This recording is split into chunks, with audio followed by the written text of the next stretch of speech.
você está prestes a descobrir uma das histórias mais chocantes e perturbadoras da época da escravidão no Brasil colonial, onde uma jovem rejeitada por 40 pretendentes teve seu destino selado de forma brutal por seu próprio pai. E o que aconteceu depois disso vai te deixar sem palavras. Uma fazenda inteira foi amaldiçoada, vidas foram destruídas, e segredos que deveriam ter ficado enterrados vieram à tona de uma forma que ninguém esperava. Fique até o final porque você vai entender como a ganância, o preconceito e a crueldade de uma família de senhores de engenho resultaram em uma das vinganças mais impressionantes que o Brasil colonial já testemunhou. Era 1837. E a Fazenda Santa Margarida, localizada no interior do Rio de Janeiro, era uma das propriedades mais prósperas da região. O barão Rodrigo Almeida de Campos era conhecido por sua riqueza, suas terras vastas de café e cana-de-açúcar, e pela forma cruel como tratava os escravos que trabalhavam em suas terras. Rodrigo tinha construído um império sobre o sofrimento alheio, e sua esposa, a baronesa Eleonora, conhecida como Sinhá Eleonora, era tão implacável quanto ele. Mas havia algo que manchava a reputação perfeita que o casal tentava manter perante a sociedade. Algo que os envergonhava profundamente e que se tornaria o estopim para uma série de eventos que ninguém poderia prever. Esse algo era Amélia, a filha única do casal. Amélia havia nascido em 1820, e desde pequena sua vida foi marcada por rejeição e humilhação. A menina era obesa, e na sociedade da época, onde a aparência era tudo, e os casamentos eram arranjados com base em alianças familiares e beleza física, Amélia era considerada uma vergonha. Sinhá Eleonora nunca escondeu sua decepção com a filha. Desde os primeiros anos de vida de Amélia, a mãe a tratava com frieza, sempre comparando a menina com as filhas esbeltas e delicadas de outras famílias nobres. O barão Rodrigo, por sua vez, via a filha como um fardo, um obstáculo para expandir seus negócios através de um casamento vantajoso. Amélia cresceu isolada dentro da própria casa, enquanto outras moças de sua idade frequentavam bailes, saraus e festas da alta sociedade. Ela era mantida trancada em seus aposentos, longe dos olhares julgadores. A jovem passava seus dias bordando, lendo e olhando pela janela, sonhando com uma vida diferente, com um amor verdadeiro que nunca chegava. Sua única companhia real era Josefa, uma escrava idosa que trabalhava como mucama na casa grande, e que tratava Amélia com a ternura que sua própria mãe nunca demonstrou. Josefa contava histórias para a menina, penteava seus cabelos e a consolava quando as lágrimas caíam após mais uma humilhação imposta pelos pais. Quando Amélia completou 17 anos, Sinhá Eleonora decidiu que era hora de arranjar um casamento para a filha. Nem que fosse preciso subornar algum fazendeiro falido ou viúvo, desesperado. A baronesa não suportava mais a vergonha de ter uma filha solteira e obesa, e estava determinada a livrar-se daquele problema de qualquer maneira. O barão Rodrigo concordou, mas com uma condição: ele não pagaria um dote exorbitante por alguém que considerava sem valor.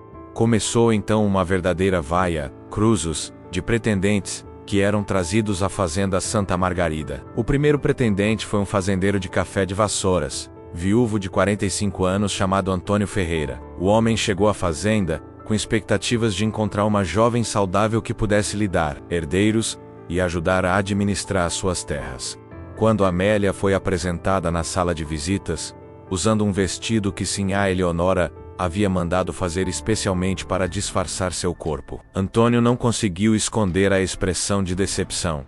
A conversa foi breve e constrangedora. Antes mesmo do jantar ser servido, o fazendeiro inventou uma desculpa qualquer sobre problemas urgentes em sua propriedade, e partiu, deixando Amélia em lágrimas, e seus pais furiosos. O segundo pretendente veio 2 semanas depois. Era um comerciante português de 50 anos, chamado Manuel Tavares, que havia enriquecido com o comércio de escravos, e procurava uma esposa jovem de boa família, para pagar as origens humildes de sua linhagem. Manuel era conhecido por sua avareza e mau temperamento, mas o barão Rodrigo não se importava, desde que o homem aceitasse casar com Amélia. No entanto, assim que Manuel viu a jovem, sua expressão azedou. Ele mal tocou na comida durante o jantar, e no dia seguinte mandou um recado dizendo que havia reconsiderado a proposta de casamento. Mais uma rejeição que caía como uma pedra sobre os ombros de Amélia. E assim continuou. Um após o outro, os pretendentes chegavam à fazenda Santa Margarida. Olhavam para Amélia com desprezo mal disfarçado, e partiam sem firmar compromisso algum. Havia fazendeiros falidos, comerciantes, endividados, viúvos solitários. Até mesmo um oficial militar que tinha perdido metade de sua fortuna no jogo. Todos rejeitaram Amélia. A cada rejeição, Sinhá Eleonora se tornava mais amarga e cruel com a filha, culpando-a por sua aparência e por sua incapacidade de atrair um marido. O barão Rodrigo, por sua vez, começou a ver a filha não apenas como uma decepção, mas como um verdadeiro estorvo que manchava o nome da família. Quando o 40º pretendente, um advogado de Petrópolis chamado Gustavo Mendes, rejeitou Amélia após uma única visita, algo dentro do barão Rodrigo se rompeu. Era abril de 1838, e Amélia tinha agora 18 anos. Naquela noite a acusou diante. O barão trancou-se em seu escritório com Sinhá Eleonora, e teve uma conversa que mudaria o destino de Amélia para sempre. As vozes furiosas do casal ecoavam pelos corredores da casa grande, e os escravos que trabalhavam ali sabiam que algo terrível estava sendo planejado. Na manhã seguinte, o barão Rodrigo mandou chamar Amélia em seu escritório. A jovem desceu as escadas com o coração apertado, sabendo que algo estava errado. Quando entrou no cômodo, encontrou seu pai sentado atrás da enorme mesa de jacarandá, com uma expressão fria e distante. Sinhá Eleonora estava ao lado dele, com os braços cruzados, e um sorriso cruel nos lábios. O barão não perdeu tempo com rodeios. Ele disse à filha que ela havia se tornado um peso insuportável para a família, que 40 homens a haviam rejeitado, e que nenhum homem de bem aceitaria desposá-la. Amélia tentou falar, tentou se defender, mas a mãe a interrompeu com palavras duras, dizendo que ela era uma vergonha, e que merecia o destino que estava prestes a receber. O barão Rodrigo então anunciou sua decisão. Já que nenhum homem livre queria Amélia, ela seria entregue aos escravos da fazenda. A jovem ficou paralisada, incapaz de acreditar no que estava ouvindo. O pai explicou friamente que Amélia seria levada para a senzala, e que lá ela viveria como as escravas viviam, trabalhando nos campos e servindo aos caprichos de quem o barão determinasse. Era uma punição, uma forma de livrar-se dela, sem precisar matá-la ou enviá-la para um convento. Destinos que ainda custariam dinheiro à família. Amélia caiu de joelhos, implorando, chorando, suplicando por misericórdia, mas seus pais permaneceram inabaláveis. Sinhá Eleonora apenas virou as costas e saiu do escritório, deixando a filha aos soluços no chão. Naquela mesma tarde, Amélia foi arrastada para fora da casa grande, por 2 feitores. Ela gritava, chamava por Josefa, implorava a Deus que a salvasse, mas ninguém veio em seu socorro. Os escravos que trabalhavam nos campos pararam o que estavam fazendo e assistiram em silêncio, enquanto a filha dos senhores era levada em direção à senzala. Muitos deles sentiam pena da moça, pois apesar de ser filha dos seus opressores, Amélia nunca havia sido cruel com eles. Outros, no entanto, viam aquilo como uma demonstração de que até mesmo os poderosos poderiam cair, e havia uma satisfação sombria nessa reviravolta. Amélia foi jogada dentro de uma das senzalas, um barraco miserável de chão batido e paredes de pau a pique. O lugar cheirava a suor, e urina e desespero. Ali viviam cerca de 20 escravos, homens e mulheres que trabalhavam nas plantações de café e cana-de-açúcar da fazenda. A jovem estava em choque, tremendo, incapaz de processar o que estava acontecendo. Ela havia passado de filha de barão a prisioneira na própria fazenda, em questão de horas. Naquela noite, Amélia não dormiu. Ela ficou encolhida em um canto, abraçando os joelhos, enquanto os outros escravos a observavam, com uma mistura de curiosidade e compaixão. Nos dias seguintes, o barão Rodrigo deixou claro para todos na fazenda que Amélia não deveria receber tratamento especial. Ela trabalharia como qualquer outro escravo, e seria punida da mesma forma se desobedecesse. O feitor-chefe, um homem brutal chamado Severino, ficou encarregado de garantir que as ordens fossem cumpridas. Severino era conhecido por sua crueldade e por encontrar prazer no sofrimento alheio. Ele açoitava escravos por motivos banais, separava famílias e abusava de seu poder de todas as formas possíveis. Quando soube que a filha do barão estava agora sob seu comando, um sorriso perverso se formou em seu rosto. Amélia foi forçada a trabalhar nos campos. Suas mãos delicadas, que antes bordavam e tocavam piano, agora seguravam enxadas e arrancavam ervas daninhas sob o sol escaldante. Seu corpo já pesado sofria ainda mais com o trabalho físico extenuante. Ela desmaiava frequentemente de exaustão e fome, pois a ração que recebia era mínima. As roupas finas que usava foram substituídas por trapos sujos, e seus cabelos, antes penteados com cuidado por Josefa, estavam embaraçados e cheios de terra. A transformação era brutal e rápida, mas o pior ainda estava por vir. Severino, cumprindo ordens diretas do barão Rodrigo, começou a usar Amélia para Rumilha, lá Andamase. Ele a obrigava a carregar baldes de água pesados de um lado da fazenda para o outro, tarefas completamente desnecessárias que serviam apenas para exibir e quebrar seu espírito. Quando Amélia caía ou protestava, Severino a açoitava na frente dos outros escravos, deixando marcas em suas costas. As cicatrizes físicas se somavam às emocionais, e Amélia começou a perder a vontade de viver. Agora eu quero saber, você consegue imaginar como seria cair da posição de filha de barão para escrava da noite para o dia? Deixe sua resposta nos comentários. Quero saber sua opinião sobre essa parte da história. Entre os escravos da fazenda Santa Margarida, havia um homem chamado Tomás. Ele tinha 30 anos, e era um dos poucos escravos que sabia ler e escrever, habilidade que havia aprendido em segredo com um padre abolicionista antes de ser vendido para o barão Rodrigo. Tomás era respeitado entre os outros escravos por sua inteligência e por sua capacidade de manter a esperança mesmo nas situações mais desesperadoras. Ele havia perdido sua esposa e filho quando foram vendidos para outra fazenda anos atrás, e desde então vivia com um vazio no peito e uma raiva silenciosa contra os senhores que destruíam famílias sem pensar duas vezes. Quando Tomás viu Amélia sendo jogada na senzala, ele sentiu uma mistura de emoções. Por um lado, havia satisfação em ver a filha dos opressores caindo do pedestal. Por outro, ele não conseguia deixar de sentir compaixão pela moça, que claramente estava sofrendo, e não tinha culpa pelos crimes de seus pais. Nos primeiros dias, Tomás manteve distância, observando Amélia de longe enquanto ela lutava para se adaptar à nova realidade. Mas quando viu Severino acoitá-la, pela terceira vez em uma semana, algo dentro dele se revoltou. Uma noite, após um dia particularmente difícil, Tomás se aproximou de Amélia na senzala. Ela estava sentada no chão, chorando baixinho, com as costas ensanguentadas pelos açoites. Tomás se ajoelhou ao lado dela e, sem dizer nada, ofereceu um pano molhado para limpar as feridas. Amélia olhou para ele com desconfiança no início, mas ao ver a gentileza em seus olhos, aceitou a ajuda. Tomás limpou as feridas com cuidado, aplicou uma pasta feita de ervas que ajudavam na cicatrização, e murmurou palavras de conforto. Foi a primeira vez em semanas que alguém tratou Amélia com dignidade. A partir daquela noite, Tomás e Amélia começaram a conversar. Ele contava sobre sua vida antes de ser escravizado, sobre sua esposa e filho que nunca mais tinha visto, sobre seus sonhos de liberdade. Amélia, por sua vez, abriu seu coração sobre a solidão que sempre sentiu, sobre as rejeições humilhantes, sobre a frieza de seus pais. Os dois descobriram que, apesar das diferenças enormes em suas trajetórias, compartilhavam uma dor profunda, a de serem tratados como menos do que humanos. Amélia pela sua aparência, Tomás pela cor de sua pele. Essa conexão criou um laço entre eles que crescia a cada dia.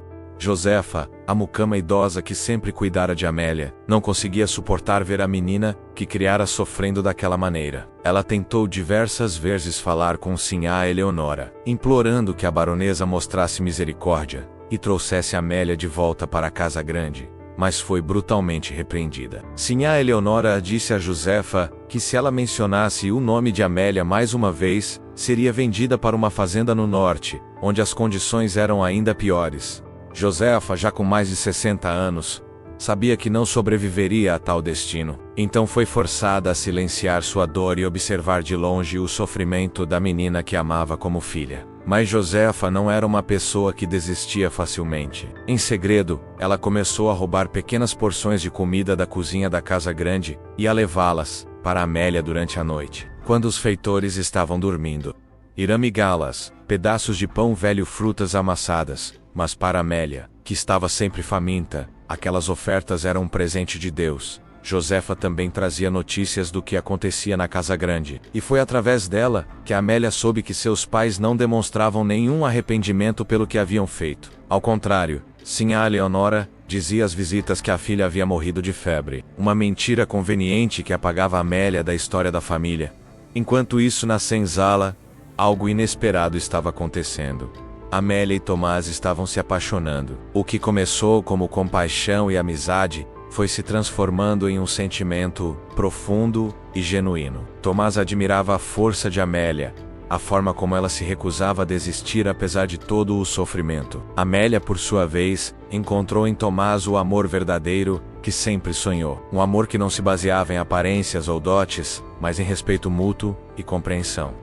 Eles conversavam por horas na escuridão da senzala, faziam planos impossíveis de fuga, sonhavam com uma vida onde pudessem ser livres e felizes juntos. A relação entre os dois não passou despercebida. Outros escravos começaram a notar a proximidade entre Amélia e Tomás, e as reações foram mistas. Alguns apoiavam o casal, vendo naquele amor uma pequena luz de esperança em meio à escuridão da escravidão. Outros, no entanto, desconfiavam de Amélia, achando que ela ainda era uma sinhá disfarçada e que traria problemas para todos. Havia também aqueles que sentiam inveja ou ressentimento, especialmente algumas mulheres que admiravam Tomás e não gostaram de vê-lo se envolver com a filha do barão. Severino também percebeu a relação entre Amélia e Tomás, e aquilo despertou nele uma fúria doentia. O feitor sempre teve prazer em quebrar qualquer vestígio de esperança ou felicidade entre os escravos. E a ideia de que Amélia pudesse encontrar amor ali na senzala o enfurecia. Ele começou a aumentar a carga de trabalho de ambos, separando-os sempre que possível e aplicando punições cada vez mais severas por infrações mínimas. Severino queria quebrar Tomás e Amélia, destruir qualquer alegria que eles pudessem ter encontrado um no outro. Um dia, Severino teve uma ideia cruel. Ele foi até o barão Rodrigo e sugeriu que Amélia fosse dada a um dos escravos como recompensa por bom comportamento. Uma prática comum em algumas fazendas, onde senhores ofereciam escravas como prêmios aos escravos que se destacavam no trabalho. O barão, que não se importava minimamente com o que acontecesse com a filha, concordou com a proposta, achando que seria uma forma adicional de humilhá-la.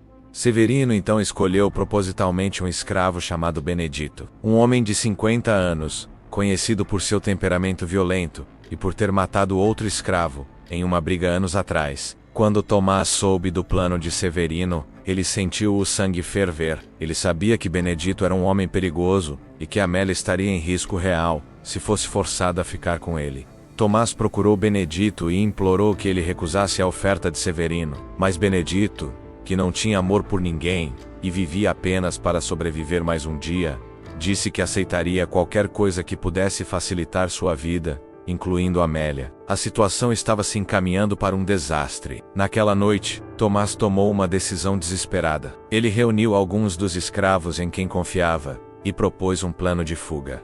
Eles levariam Amélia e fugiriam para o quilombo que ficava nas montanhas, a alguns dias de caminhada da fazenda. Lá, eles poderiam viver livres, longe do alcance do barão Rodrigo. Era um plano arriscado e perigoso, pois fugitivos eram caçados por capitães do mato e, se capturados, sofriam punições brutais que podiam incluir mutilações e morte. Mas Tomás estava disposto a arriscar tudo por Amélia.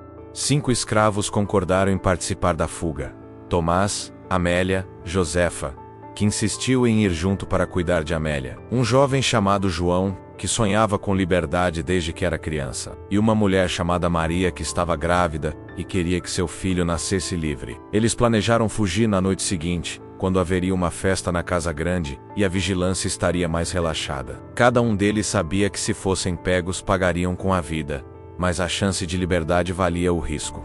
No dia marcado, tudo parecia estar correndo conforme o plano. A festa na casa grande estava em pleno andamento, com música, comida e bebida em abundância. Os feitores estavam distraídos, alguns inclusive bebendo escondido. Quando a madrugada chegou e a fazenda finalmente silenciou, Tomás deu o sinal. Os 5 fugitivos se encontraram atrás da senzala, cada um carregando apenas o essencial: um pouco de comida roubada, facões, uma manta. Amélia estava tremendo, mas determinada.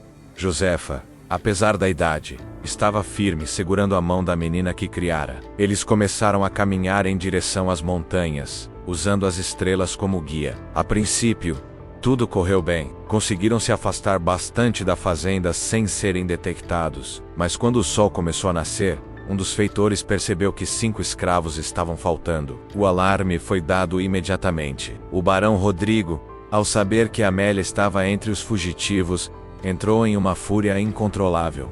Não porque se importasse com a filha, mas porque aquilo era uma afronta à sua autoridade e um golpe em seu orgulho. Ele reuniu um grupo de capitães do mato, homens especializados em caçar escravos fugitivos, e prometeu uma grande recompensa para quem trouxesse os fugitivos de volta, vivos ou mortos. A caçada começou. Os capitães do mato, acompanhados de cães farejadores, seguiram o rastro dos fugitivos pelas matas. Tomás e seu grupo tentavam se mover o mais rápido possível, mas Josefa, já idosa, e Maria, grávida, não conseguiam manter um ritmo acelerado. Eles precisavam parar frequentemente para descansar, o que dava vantagem aos perseguidores. No segundo dia de fuga, os latidos dos cães começaram a ecoar pela floresta, e todos souberam que estavam sendo alcançados. Tomás tomou uma decisão difícil. Ele disse a João que levasse as mulheres e continuasse em direção ao quilombo enquanto ele ficaria para trás e tentaria desviar a atenção dos capitães do mato. João protestou, mas Tomás foi firme. Ele sabia que era a única chance de pelo menos alguns deles conseguirem escapar. Amélia se agarrou a Tomás, implorando que ele não ficasse, mas ele a beijou e disse que se encontrariam novamente, se Deus quisesse. Então Tomás correu em direção oposta, fazendo barulho e deixando rastros óbvios para atrair os perseguidores. O plano funcionou parcialmente. Os capitães do mato se dividiram. Metade seguiu Tomás, e a outra metade continuou atrás do grupo principal. Tomás conseguiu levar seus perseguidores por um bom trecho da floresta, mas eventualmente foi encurralado em um penhasco. Ele lutou bravamente, ferindo 2 dos capitães do mato com um facão, mas foi dominado e capturado. Os homens o espancaram brutalmente, quebrando seus braços e pernas, e o arrastaram de volta para a fazenda. Enquanto isso, João, Amélia, Josefa e Maria continuavam a fuga desesperada. Eles podiam ouvir os cães se aproximando. Josefa, exausta, não conseguia mais andar. A velha mucama disse aos outros que continuassem sem ela, que ela apenas os atrasaria. Amélia se recusou a abandoná-la, mas Josefa foi firme. Ela abraçou Amélia uma última vez, sussurrou uma oração e se sentou debaixo de uma árvore, dizendo que descansaria ali. João puxou Amélia à força, e eles continuaram correndo, com Maria a seu lado. Os capitães do mato encontraram Josefa sentada debaixo da árvore. Ela não tentou correr ou se esconder. Quando perguntaram onde estavam os outros, ela cuspiu no rosto do líder do grupo e disse que nunca trairia os que amava. Os homens a espancaram, mas Josefa não disse uma palavra. Frustrados e com pressa de alcançar os outros fugitivos, os capitães do mato a deixaram ali, sangrando e quebrada, para morrer sozinha na floresta. Josefa fechou os olhos e sussurrou uma última oração por Amélia, pedindo a Deus que protegesse a menina que ela amava como filha. Então sua respiração cessou, e a mulher que havia dedicado toda a sua vida a cuidar dos outros, partiu deste mundo. João, Amélia e Maria continuaram correndo. Eles estavam exaustos, famintos e desesperados. Maria começou a sentir contrações, o estresse e o esforço físico estavam provocando o parto prematuro. Eles pararam em uma pequena caverna para que Maria pudesse dar à luz. João e Amélia fizeram o que podiam para ajudar, mas nenhum deles tinha experiência com partos. Maria sofria, gritava, e finalmente, após horas de agonia, deu à luz um menino. Mas a criança nasceu sem vida. O cordão umbilical estava enrolado em seu pescoço. Maria segurou o filho morto nos braços e chorou uma dor que não tinha palavras. Ela havia fugido para que seu filho nascesse livre, e agora ele estava morto antes mesmo de ter vivido. Os cães estavam cada vez mais próximos. João sabia que não tinham mais tempo. Ele implorou a Maria que se levantasse e continuasse, mas a mulher estava em choque, abraçada ao filho morto, em copas do Seymour. Amélia tentou consolá-la, mas não havia consolo possível para aquela dor. Os latidos dos cães ecoavam logo ali, a poucos metros. João tomou uma decisão terrível. Ele pegou Amélia pelo braço e a arrastou para fora da caverna, deixando Maria para trás. Emília gritou. Tentou resistir, mas João era mais forte. Els correrem, e os gritos de Maria sendo capturada pelos capitães do mato ecoaram pela floresta. João e Amélia correram até não conseguirem mais. Eles se esconderam dentro de um tronco oco de uma árvore gigante e ficaram ali, abraçados em silêncio, ouvindo os cães passarem por eles, sem detectá-los. Eles ficaram imóveis por horas, com medo de que qualquer movimento os denunciasse. Quando finalmente saíram do esconderijo, a noite já havia caído novamente. Eles estavam completamente perdidos, sem comida, sem água, sem saber para onde ir. Durante os dias seguintes, João e Amélia vagaram pela floresta. Eles comiam frutas silvestres e bebiam água de riachos. Amélia estava irreconhecível. Seus pés estavam machucados e sangrando, seu corpo magro pela fome, seus olhos fundos de tanto sofrimento. Mas ela continuava, impulsionada pela memória de Tomás e pela determinação de não deixar que todos os sacrifícios feitos por ela fossem em vão. João, por sua vez, sentia o peso da culpa por ter deixado Maria para trás, mas sabia que não havia outra escolha. Finalmente, após o que pareceram semanas, mas foram apenas 6 dias, João e Amélia avistaram fumaça ao longe. Era o Quilombo. Eles haviam conseguido. Cambaleando, exaustos, mas vivos, eles se aproximaram da comunidade de fugitivos. Foram recebidos com cautela no início, pois Amélia era branca, e os habitantes do Quilombo desconfiavam de qualquer pessoa que não fosse escrava. Mas quando João contou a história deles, quando Amélia mostrou as cicatrizes dos açoites em suas costas, quando explicaram tudo o que haviam passado para chegar ali, foram finalmente aceitos. O Quilombo era uma comunidade de cerca de 100 pessoas, escravos fugitivos de diversas fazendas da região. Eles viviam em casas simples de pau a pique, cultivavam suas próprias roças, caçavam e pescavam. Havia crianças correndo livres, algo que Amélia nunca tinha visto antes em sua vida. Havia música, dança, risadas. Era uma vida dura, sem dúvida, mas era uma vida livre. Amélia foi acolhida por uma mulher chamada Teresa, que se tornou sua amiga e a ensinou a plantar, cozinhar e sobreviver naquele ambiente. Mas Amélia não conseguia ser completamente feliz. Todas as noites ela pensava em Tomás, em Josefa, em Maria. Ela se perguntava se Tomás ainda estava vivo, se ele estava sofrendo, se algum dia o veria novamente. João tentava consolá-la, dizendo que Tomás era forte e que sobreviveria. Mas ambos sabiam que as chances eram mínimas. Escravos capturados após fugas eram punidos de forma exemplar, para desencorajar outros de tentarem o mesmo. De volta à fazenda Santa Margarida, Tomás estava sendo mantido acorrentado em uma cela escura embaixo da casa grande. O barão Rodrigo queria fazer um exemplo dele. Tomás foi açoitado publicamente na frente de todos os escravos da fazenda. Ele recebeu 100 chibatadas, número que deveria ter o matado, mas de alguma forma, ele sobreviveu. Seu corpo estava dilacerado, as costas eram uma massa de carne viva e sangue. Severino, pessoalmente, aplicou sal nas feridas para aumentar o sofrimento. Tomás gritou, mas não implorou por misericórdia. Ele não daria aos seus torturadores essa satisfação. Maria foi trazida de volta à fazenda acorrentada. Ela estava em estado de choque, ainda carregando nos braços o corpo do filho morto, que os capitães do mato eventualmente arrancaram dela à força. Maria foi jogada de volta na senzala, mas ela não era mais a mesma pessoa. Seu espírito havia sido completamente quebrado. Ela parou de falar, de comer, de reagir ao mundo ao seu redor. 2 semanas depois de ser capturada, Maria foi encontrada morta em sua esteira, tendo morrido de tristeza e desespero, uma morte que os escravos chamavam de banzo, a saudade mortal da liberdade. Josefa nunca foi encontrada. Seu corpo ficou na floresta, onde foi devorado por animais selvagens. Ninguém na fazenda falou sobre ela, e sinhá Leonora proibiu que seu nome fosse mencionado. Para a baronesa, Josefa era apenas mais uma escrava que havia fugido e morrido, sem nenhum valor ou importância.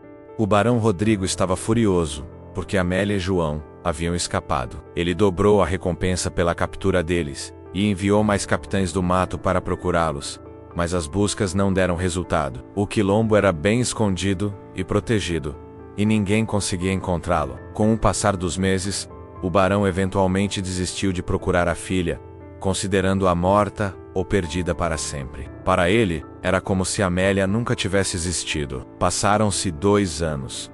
No Quilombo, Amélia havia se transformado completamente. Ela não era mais a jovem frágil e assustada que havia chegado ali. O trabalho físico havia fortalecido seu corpo, e a liberdade havia fortalecido seu espírito. Ela aprendeu a caçar, a plantar, a se defender. Ela se tornou uma membra respeitada da comunidade, conhecida por sua bondade e por sua disposição em ajudar os outros. Amélia também se tornou uma espécie de professora, ensinando as crianças do Quilombo a ler e escrever, habilidades que ela havia aprendido na Casa Grande e que agora usava para empoderar outros. João se tornou um dos líderes do Quilombo. Ele era corajoso, inteligente e respeitado. Ele e Amélia mantinham uma amizade profunda, unidos pelo que haviam passado juntos. João eventualmente se casou com uma mulher do quilombo chamada Ana, e eles tiveram um filho. Amélia era a madrinha da criança. Mas Amélia nunca esqueceu Tomás. Ela mantinha viva a esperança de que um dia ele encontraria uma forma de fugir e se juntar a ela no quilombo. Ela sonhava com ele todas as noites, imaginava como seria abraçá-lo novamente. Mas à medida que os meses se transformavam em anos, essa esperança começou a diminuir. Então, em uma manhã de setembro de 1840, algo inesperado aconteceu. Um grupo de 3 novos fugitivos chegou ao quilombo. Entre eles estava um homem alto, magro, coberto de cicatrizes, com cabelos e barba longos e emaranhados. Amélia estava trabalhando na roça quando ouviu a comoção. Ela olhou para cima e viu o homem sendo trazido para o centro da comunidade. Seus olhos se encontraram e o mundo parou. Era Tomás. Amélia largou a enxada e correu. Tomás abriu os braços e os dois se abraçaram com uma força que parecia querer compensar todos os dias de separação. Eles choraram, riram, seguraram um ao outro, como se tivessem medo de que fosse apenas um sonho. As pessoas ao redor aplaudiam e choravam junto, emocionadas com a reunião. Tomás contou sua história. Após os açoites e torturas, ele havia sido acorrentado e forçado a trabalhar nas condições mais brutais possíveis. O barão Rodrigo queria quebrá-lo completamente, antes de eventualmente vendê-lo para uma fazenda ainda pior. Mas Tomás nunca desistiu.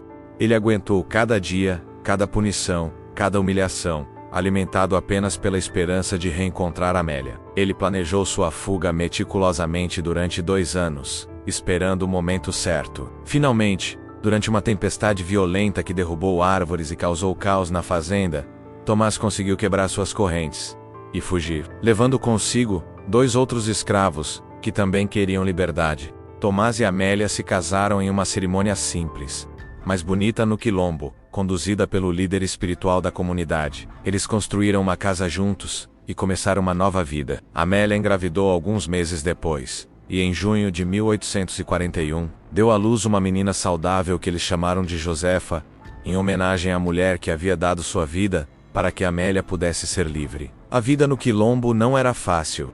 Eles viviam com o medo constante de serem descobertos e atacados. Havia escassez de comida em algumas épocas do ano, doenças que não podiam ser tratadas adequadamente, e a saudade daqueles que haviam sido deixados para trás. Mas havia também alegria, comunidade, amor e, acima de tudo, liberdade. Amélia e Tomás criaram sua filha em um ambiente onde ela nunca conheceria a crueldade da escravidão, onde ela poderia correr livre e sonhar com um futuro.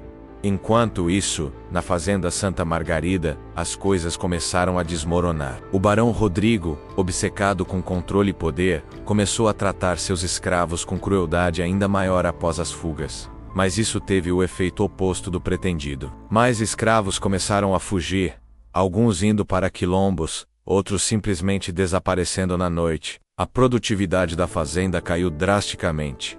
As dívidas do barão começaram a se acumular, pois ele havia feito investimentos ruins e gastado excessivamente, tentando manter as aparências perante a sociedade. Sinhá Eleonora, por sua vez, foi consumida pela amargura. Ela nunca teve outros filhos além de Amélia, e embora nunca admitisse, sentia um vazio estranho com a ausência da filha. Ela começou a beber cada vez mais, a se isolar, a ter surtos de raiva sem motivo. O casamento com o barão Rodrigo, que sempre fora mais uma aliança de negócios do que amor, deteriorou-se completamente. Os dois viviam sob o mesmo teto, mas como estranhos, unidos apenas pelo ódio mútuo e pela decadência compartilhada. Em 1845, uma seca severa atingiu a região. As plantações morreram, os animais definharam, e a fazenda Santa Margarida, já em dificuldades financeiras, foi ao colapso total.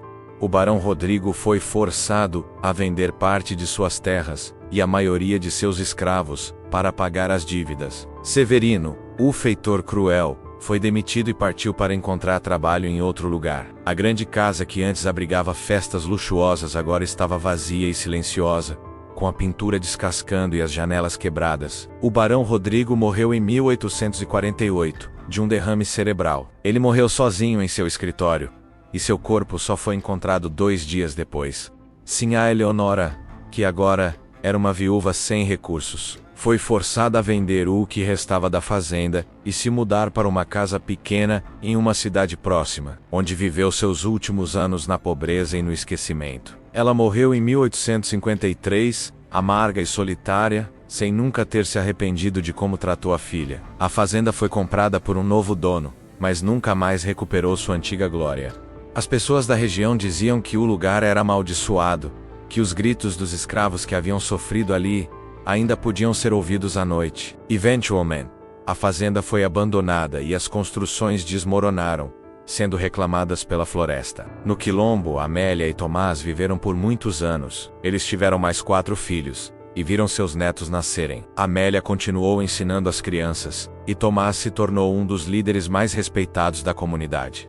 Eles contavam suas histórias para as novas gerações, garantindo que ninguém esquecesse o preço da liberdade e os sacrifícios daqueles que haviam morrido para conquistá-la. Josefa, Maria, João e todos os outros que haviam lutado e sofrido nunca foram esquecidos. Seus nomes eram honrados em cerimônias especiais e suas histórias eram passadas adiante. O quilombo cresceu e prosperou, tornando-se um refúgio para centenas de pessoas que buscavam liberdade da escravidão. Quando a Lei Áurea foi finalmente assinada em 1888, abolindo a escravidão no Brasil, Amélia tinha 68 anos. Ela chorou ao ouvir a notícia, pensando em todos aqueles que não haviam vivido para ver aquele dia. Tomás, ao seu lado, segurou sua mão e disse que eles haviam vencido, que sua luta não tinha sido em vão. Amélia morreu em 1892, aos 72 anos, rodeada por seus filhos, netos e bisnetos. Ela foi enterrada no quilombo, ao lado de Tomás, que havia morrido 2 anos antes. Suas vidas haviam sido marcadas por sofrimento e luta,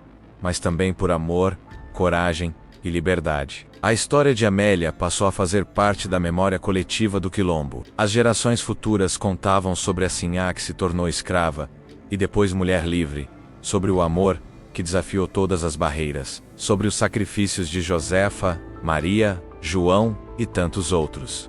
Era uma história de dor, mas também de esperança. Uma lembrança de que mesmo nas circunstâncias mais cruéis, o espírito humano pode encontrar força para lutar e sobreviver. Os descendentes de Amélia e Tomás continuaram vivendo no quilombo por gerações. Alguns eventualmente deixaram a comunidade para buscar oportunidades nas cidades, mas sempre carregavam consigo as histórias de seus ancestrais e o orgulho de sua herança. O quilombo ainda existe até hoje, reconhecido como território quilombola, um testemunho vivo da resistência e da luta pela liberdade. O que você achou dessa história? Será que a crueldade dos pais de Amélia era comum naquela época, ou eles foram exceções? Deixe sua opinião nos comentários. Eu quero saber o que você pensa sobre tudo isso que aconteceu, sobre como as pessoas eram tratadas, sobre o amor que venceu todas as barreiras. Sua opinião é importante, e eu leio todos os comentários. E se você ficou impactado com essa história, e quer que mais pessoas conheçam o que aconteceu na Fazenda Santa Margarida, compartilhe esse vídeo, se inscreva no canal, e ative o sininho, para não perder as próximas histórias que vou trazer aqui.